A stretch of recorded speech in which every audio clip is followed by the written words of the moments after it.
What's going on, guys? We're back with a brand new video. Today we're doing the very last preview of all 18 teams.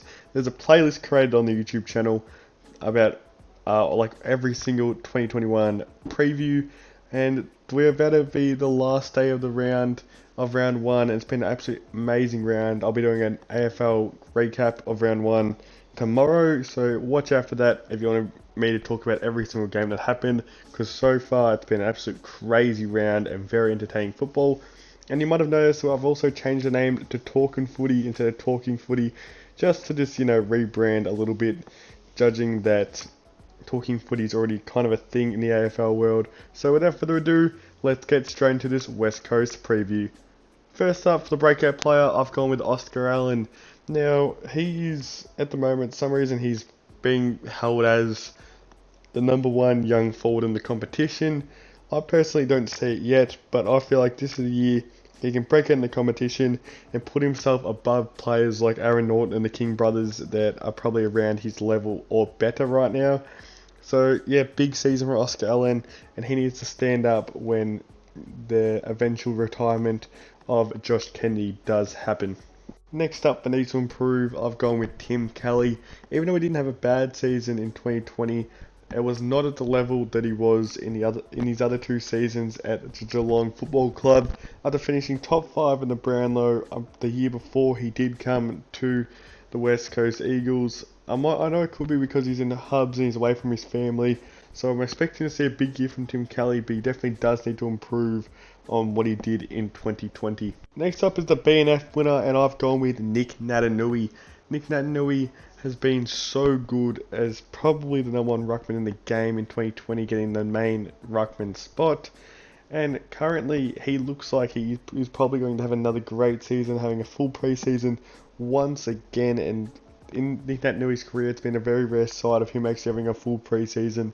So I expect him to even maybe go to another level than what he was doing in 2020. And I expect him to be the All-Australian ruckman once again. Next up, for the big improver, I've gone with Alex Witherdin. Witherdin just came over from the Brisbane Lions for a very, very late pick, and I feel like this is an absolute steal of the trade. It can be another steal like the Dan Butler trade was last year. I feel like this can be in that level. Currently, he did not get named in the squad, but I think he will be the medical sub.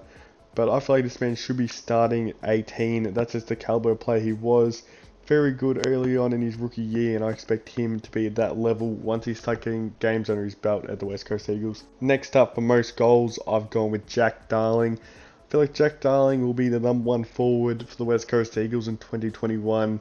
Josh Kennedy getting older now, and I feel like this is the perfect opportunity for Jack Darling to take over. A couple of years ago, when Josh Kennedy was very, very injury-ridden, Jack Darling did become the #1 forward and kicked almost 60 goals and became an All-Australian for the very, very first time.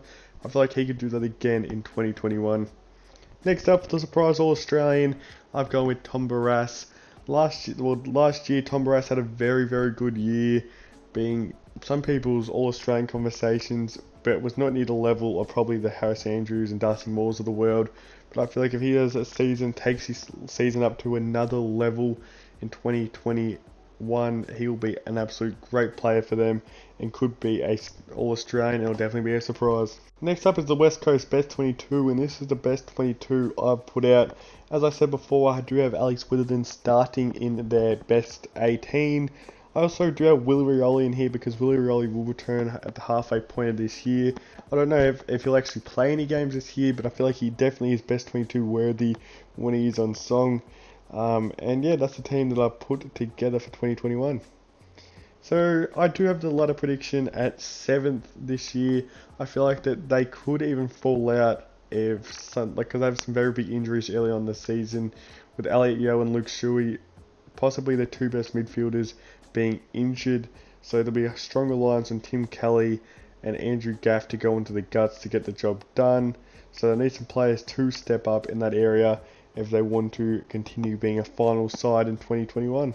So thanks for watching, guys. Make sure to drop a like and a subscribe, and thanks for watching.